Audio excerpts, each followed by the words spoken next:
पाहताय महाराष्ट्रातील सर्वात जलद news network Maharashtra police news 24। जात उपवर्गीकरणाला विरोध करण्यासाठी लाखोंचा समुदाय मुंबईत दाखल। जात उपवर्गीकरणाला जोरदार विरोध। आंबेडकर चळवळीला मानणाऱ्यांनी या सरकारला खडे बोल सुनावले। उपवर्गीकरणाच्या या विषयावर रिपब्लिकन सेनानी व भारतीय बौद्ध महासभाचे अध्यक्ष आनंदराज आंबेडकर व भीमराव आंबेडकर डॉक्टर बाबासाहेब आंबेडकरांचे नातू यांनी 30/6/2026 रोजी सरकारच्या विरोधात आझाद मैदान मुंबई येथे पुकारलेल्या जात उपवर्गीकरणाला विरोध करण्यासाठी महाराष्ट्राच्या कानाकोपऱ्यातून 59 जातीचे लाखो कार्यकर्ते, महिला, ज्येष्ठ नागरिक, विविध संघटनांचे पदाधिकारी, समता सैनिक दलाचे महिला व पुरुष सैनिक यांनी आझाद मैदान परिसर संततधार पावसातही निळामय झाला होता। हा मोर्चा नसून लोकांचा तो जनाक्रोश होता। सरकारला आपला विचार बदलावा लागेल एवढी ताकद या मोर्चाची होती। जात उपवर्गीकरण मोर्चाला डॉक्टर भीमराव आंबेडकर, आनंदराज आंबेडकर, आमदार राजकुमार बडोले, माजी आमदार बबनराव घोलप, अमन आंबेडकर आदी मान्यवरांनी मार्गदर्शन केले। आंबेडकर परिवार, आदरणीय आनंदराजजी साहेब, भीमरावजी साहेब, अमन साहेब, साहिल साहेब, समस्त आंबेडकर परिवार, समस्त आयोजक खंबीरपणे आमच्या पाठीशी राहिले। पोलिसांनी अन्याय केला, परंतु माझा समाज आमच्या पाठीशी राहिला, लवकर यशस्वी केला। आता उपवर्गीकरण रद्द केल्याशिवाय पण थांबायचं नाही एवढी शपथ घ्या आणि थांबतो। जय भीम।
करण्याचा विषय म्हणजे वाढत जाणारा हा इथं थांबवला जर नाही आरएसएस बीजेपी वाल्यांनी तर सरसेनानी आनंदराज आंबेडकर साहेबांच्या नेतृत्वाखाली पुढे 10 लाख लोक मुंबईमध्ये धडकतील आणि उपवर्गीकरण आम्ही कोणत्याही परिस्थितीमध्ये इथं होऊ देणार नाही।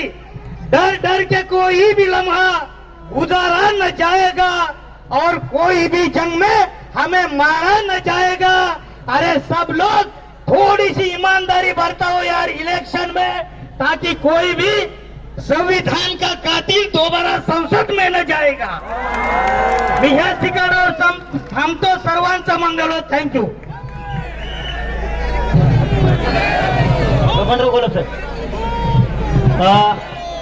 आपल्या या आरक्षण उपवर्गीकरण समितीचे महत्वाचे नेते आदरणीय बबनराव घोलप साहेब यांना विनंती करतो त्यांनी आपलं मनोगत व्यक्त करावं।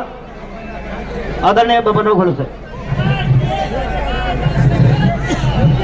उपस्थित सर्व बांधवांनो आणि भगिनींनो, प्रथम मी तुमचे आभार मानतो। या पावसाच्या परिस्थितीमध्ये सुद्धा आपण 200, 500, 800, 1000 किलोमीटरहून आपण आलात आणि आपली बाबासाहेबांचे जे प्रेम आहे ते आपण दाखवून दिलं।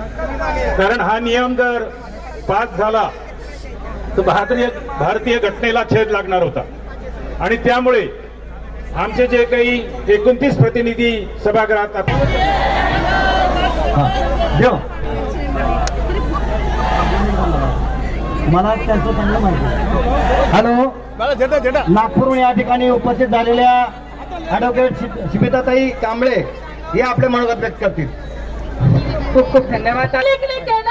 आणि पदर कमिटीचा रिपोर्ट तुम्ही लपून ठेवता. तुमची पहिलीच कृती असंविधानिक आहे. आमचे जे लाखो बांधव आलेले यांचं चालणं बोलणं आमच्या आंदोलन देखील संविधानिक चाकोरीमध्ये आहे. असंविधानिक हे सरकार आहे. आम्ही यांना हाणून पाडू.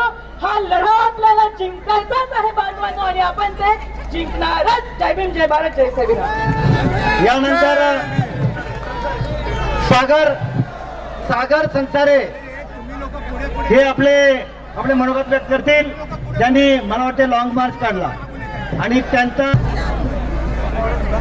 परिवर्तनशील पुरोगामी विचाराचे महामाता महामानव यांना वंदन करून आमच्या धमन्यामध्ये स्वाभिमानाचा विचार पेरणारे तुमचा माझा बाप परमपूज्य नेते डॉक्टर बाबासाहेब आंबेडकर यांना वंदन करून भीमरत्न पॅन्थर मनोजभाई संसारे, शहीदभाई संगारे, राजा ढाले, नामदेव ढसाळ यांना वंदन करून आणि या ठिकाणी उपस्थित भीमाचे रक्ताचे, भीमाच्या विचाराचे आणि बाबासाहेबांना संविधान मानणारे सर्व भीम सैनिकाला माझा स्वाभिमानाचा जय भीम, जय भीम, जय भीम. त्या बाते आवाज पोचला त्या पेशवाईकडे. आता दादा म्हटलं की लॉंग मार्च काढला. उन्हात तानात पावसात लॉंग मार्च काढला. तो लॉंग मार्च होता, लॉंग मार्च नव्हता, तो स्वाभिमानी मार्च होता. त्याच्यामुळे महाराष्ट्र खडबडून जागा झाला. आज तू स्वाभिमानाची आग आहे. तो म्हणते अण्णाभाऊ निळ्या रक्ताची धमक बघ. तू स्वाभिमानाची आग आहे. घेऊ नको कुणाच्या बापाला, कारण तू भीमाचा वाघ आहे.